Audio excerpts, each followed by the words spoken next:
continue momentum and women's sports Sundays. ESPN next step in meeting that demand, said Rosalind Dorn, ESPN executive vice president of programming and acquisition. The franchise is about more than showcasing games. It's about building a consistent, high-profile destination that reflects the passion, excellence, and culture impact of women's sports. This isn't just criticism, it's a total dismissal of the WNBA's value as a television product. And here's the kicker. The numbers actually back it up. ESPN just unveiled Women's Sports Sundays, replacing their 35-year Sunday baseball tradition with WNBA and NWSL games starting summer 2026. That's 9 weeks of primetime women's sports in premium slots. The reaction? Instant and ruthless from fans, content creators, and even die-hard baseball enthusiasts. But before we debate whether this is ESPN's boldest gamble or its biggest blunder, we need to look behind the curtain. This isn't just baseball giving way to basketball. It's a network making a huge bet on a league that can't even get its own players to agree on a collective bargaining agreement. I was just wondering, where's this energy coming from, Mr. Liquidator? This is coming from the current state of the sport itself. They cannot get a CBA agreement signed. The WNBA is completely looking like a joke right now to many regular sports fans. Everybody is not heavily invested in the WNBA like many people on the channel maybe. And I can respect that. And I also can respect the people that are not 100% on board. There it is, the CBA standoff. And this is where ESPN's timing could be either sheer genius or a catastrophic gamble. As of this recording, WNBA players and owners are locked in negotiations over revenue sharing, salaries, and league expansion. No deal means no season, and ESPN just pledged prime Sunday slots to a league that might not even exist in its current form by summer 2026. Put it in perspective. Major League Baseball has been an ESPN Sunday night staple for 35 years, consistent programming, built-in audiences, predictable ratings. Sure, baseball ratings have dipped. Games skew older, run long, and younger fans have drifted, but it's stable, reliable, and you know what you're getting. The WNBA. One breakout season 2024 thanks to Caitlin Clark. Her impact was historic, record attendance, TV spikes, and unprecedented media buzz.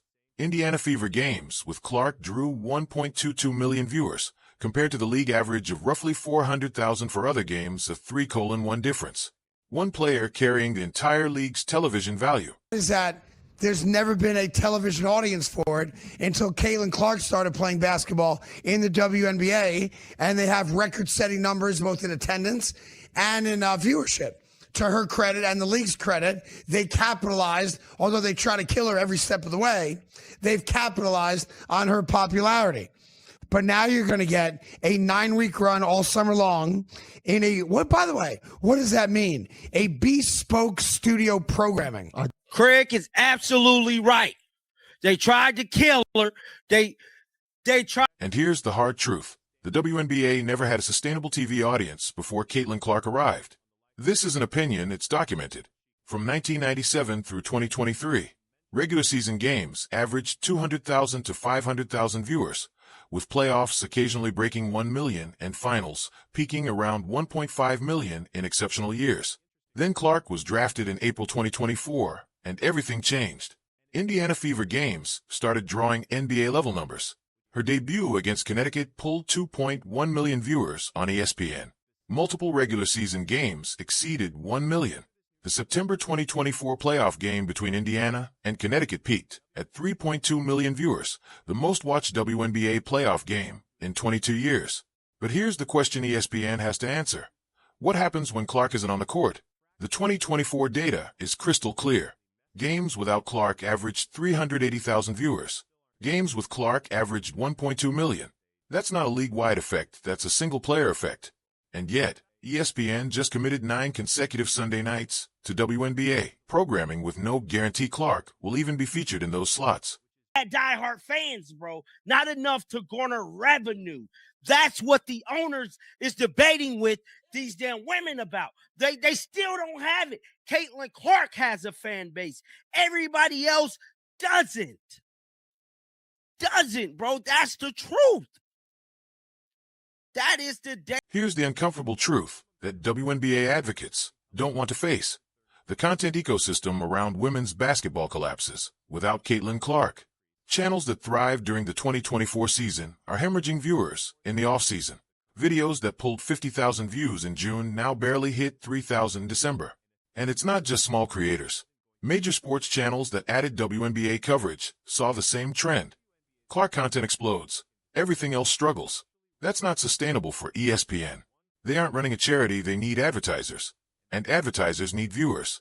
The audience has proven they'll show up for one player, but not necessarily for the league. I believe a lot of baseball fans is very much pissed off about this, but it is what it is. Fox is more than likely going to pick up baseball, man. So this is the article that was released. It says Women's Sports Sundays, right? ESPN today announced the upcoming launch of Women's Sports Sundays, a first of its kind weekly primetime programming franchises that places women's sports at the center of the... Let's break down what ESPN is actually getting with this deal. Their press release promises Women's Sports Sundays, featuring top-tier WNBA and NWSL games, plus custom studio programming and best-in-class media ecosystem support. Translation: heavy promotion and a hope that it works. But promotion alone doesn't create audiences. ESPN gave the WNBA massive support in 2024 highlighted games, studio shows, SportsCenter integration, full platform coverage, and it only succeeded when Caitlin Clark was on the court. Without her, viewership plummeted. The NWSL piece is even riskier. Women's soccer has struggled to find a consistent TV audience, and the U.S. national broadcasts average around 100,000 viewers per match, yes, 100K on a primetime Sunday. That's disastrous for a network like ESPN. So ESPN is betting that pairing WNBA with NWSL, adding studio shows, and creating a weekly destination will somehow build an audience that doesn't exist yet. That's not a decision driven by data, it's a decision driven by hope. Damn that it's the off season. I don't care nothing about none of that. The WNBA is unsustainable. The numbers don't lie. The league is unsustainable. The coverage is unsustainable. I feel like ESPN is doing a very, very bad move with this. They should have left the WNBA alone. I feel for them trying to help these ladies and make sure they get their right coverage. But I think y'all are jeopardizing y'all ratings for this. And I believe this probably going to be a one-season deal. The baseball community is furious, and rightly so. Sunday Night Baseball has been appointment TV for generations. Marquee matchups, elite pitching duels, playoff races. ESPN abandoning that isn't just a schedule change. It signals that ESPN believes women's sports have more growth potential than baseball. Maybe they're right. The WNBA's 2024 season saw a 170% spike in total viewership compared to 2023. Attendance jumped 48%, and merchandise sales tripled. Incredible numbers, but almost all of it comes down to one player, Caitlin Clark. Remove Clark, and 2024 looks much more like 2023. Good, but not revolutionary. That's the gamble ESPN is taking. They're betting Clark's impact will spread across the league, that new stars will emerge, and casual fans who came for Clark will stick around. It's possible, but the 2024 data suggests otherwise. Indiana Fever games drew massive audiences. Games without the Fever pulled normal numbers. That pattern isn't league-wide growth. It's one transcendent player carrying an entire league's interest. It's going to work. People can say what they want in this right now. I really don't care. Y'all don't watch my videos anyways. So I'm going to start speaking my mind and telling y'all the truth. And the truth of the matter is the WNBA is not doing very well. It's an unsustainable genre, and it's an unsustainable league. And I'm going to keep it real. You know what I'm saying? I ain't going to keep on lying to y'all, hyping stuff up. I'm going to keep it real. They ain't never did nothing for me. ESPN just died.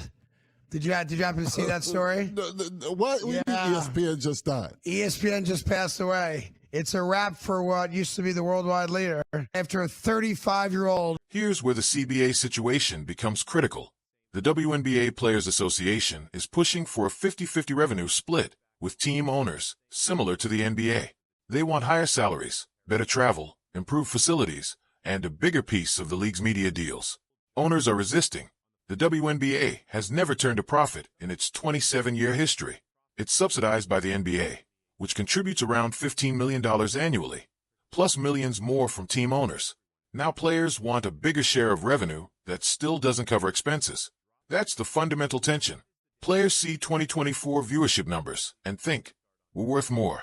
Owners see 2024 financials and think, we're still losing money. Both perspectives are valid, but without a CBA, there's number 2026 season. And without a season, ESPN's Women's Sports Sundays becomes a 9-week programming disaster. ESPN had to know this when they signed the deal. They knew the CBA was unresolved and the league's finances were shaky. That means either they have insider knowledge a deal will happen, or they're gambling that it won't. Neither scenario inspires confidence. Single Sunday night game on ESPN, then you're dumber than you act. You were in charge of ESPN, and the baseball's already gold. I can't get baseball. You can't get baseball back because... Facts. If Caitlin's not playing in every game, this is going to be a one-season deal. They had to make a decision for something to run this summer with baseball gold. Let me just say I wouldn't have made that decision. But it's already... Here's the reality check WNBA supporters struggle to face. The league isn't sustainable as it stands. It relies on NBA subsidies to operate, depends on one player to drive TV viewership. Its content ecosystem collapses outside of that player, and players and owners can't agree on revenue splits that don't even exist. These aren't opinions, they're facts, backed by viewership data, financials, and current events. And yet, ESPN is betting hundreds of millions of dollars that everything will change by summer 2026. Maybe it will. Maybe Caitlin Clark's popularity lifts the entire league. Maybe new stars will emerge. Maybe the CBA will be resolved to satisfy both sides. Maybe women's sports viewership continues to soar. Maybe Sunday Night Baseball's audience transitions smoothly to women's sports Sundays. Or maybe it doesn't. Maybe Clark's fans stay Clark's fans. Maybe negotiations collapse and there's number 2026 season. Maybe ESPN ends up with 9 weeks of primetime programming nobody watches, all while alienating baseball fans. So you have people compete. You'd have like one of the cops from Law and Order, going against like that firefighter from Chicago FD, whatever, and they be going, and then they do. Now that I'm behind. That probably would have did better than what they just did, bro. At the end of the day, I'm on here to keep it real, and I'm going to start keeping it real anytime I cover the WNBA. If you guys have not seen, I have not been covering it. I have no interest in covering it. It's boring. I'm not getting views. It's not generating any revenue, and it is unsustainable. Guys, get down in the comment section. Let me know y'all thoughts about this one. Keep them bells on. I'm going to keep it real, and until next time, man, shake. Here's why ESPN's decision is so risky. They're not just replacing baseball with women's basketball. They're staking a claim about the future of sports media. They're saying women's sports deserve primetime slots, premium promotion, and major attention. Admirable socially, but terrifying from a business standpoint. If Women's Sports Sundays fails, if ratings tank, advertisers pull back, and it becomes a cautionary tale about prioritizing social goals over business realities, it could set women's sports back a decade. Networks will say, "We tried that. It didn't work." Audiences aren't there. Advertisers won't invest. One bad bet could ripple through the entire ecosystem. The WNBA doesn't need ESPN to sacrifice Sunday Night Baseball to prove its worth. It needs sustainable growth, diverse stars, financial stability, and an audience that shows up for the league, not just one player. It needs a CBA that works for everyone and a business model that doesn't rely on perpetual subsidies. ESPN's decision doesn't solve any of those challenges. It just puts enormous pressure on a league already struggling with internal conflicts and financial hurdles. If the 2026 season succeeds, ESPN looks like visionaries.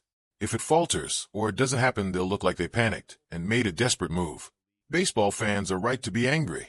A 35-year tradition is on the line. WNBA fans should be nervous. Expectations are massive, and the backlash could be severe. And then there's Caitlin Clark. She's carrying the weight of an entire league's television viability. Every Sunday game without her will be measured against the ones with her. Every ratings slump blamed on her absence. Every success credited to her presence.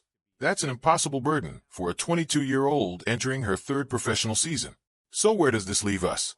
ESPN has made their bet. Women's Sports Sundays debuts summer 2026. 9 weeks of WNBA and NWSL games in primetime slots, backed by a massive promotional push. The expectations are set. Now we wait. Will the CBA get resolved? Will other WNBA stars emerge to capture audiences like Clark? Can women's soccer find a US TV audience? Will ESPN's gamble pay off or become one of the most expensive programming mistakes in sports media history? The stakes couldn't be higher for ESPN, their brand and relevance in a changing sports landscape. For the WNBA, proving they're a sustainable, primetime-worthy league. For baseball fans, watching a beloved tradition sacrificed for an experiment. This is a reminder that sports media is a business first. Decisions are based on projections and potential, not just current performance. Sometimes bets work, sometimes they don't. By summer 2026, we'll know which category this falls into. Until then, the debate will rage. Baseball fans will complain. WNBA supporters will celebrate. Skeptics will point to the numbers. Optimists will point to the potential. And ESPN executives will hope they made the right call. Because if they didn't, if Women's Sports Sundays flops and the WNBA season doesn't deliver the viewership ESPN needs, this won't just be a programming failure. It'll be a case study in what happens when social pressure overrides business fundamentals. So what do you think? Is ESPN making a brilliant, forward-thinking move or sacrificing a proven property for an unproven experiment? Drop your take in the comments, because this conversation is just getting started.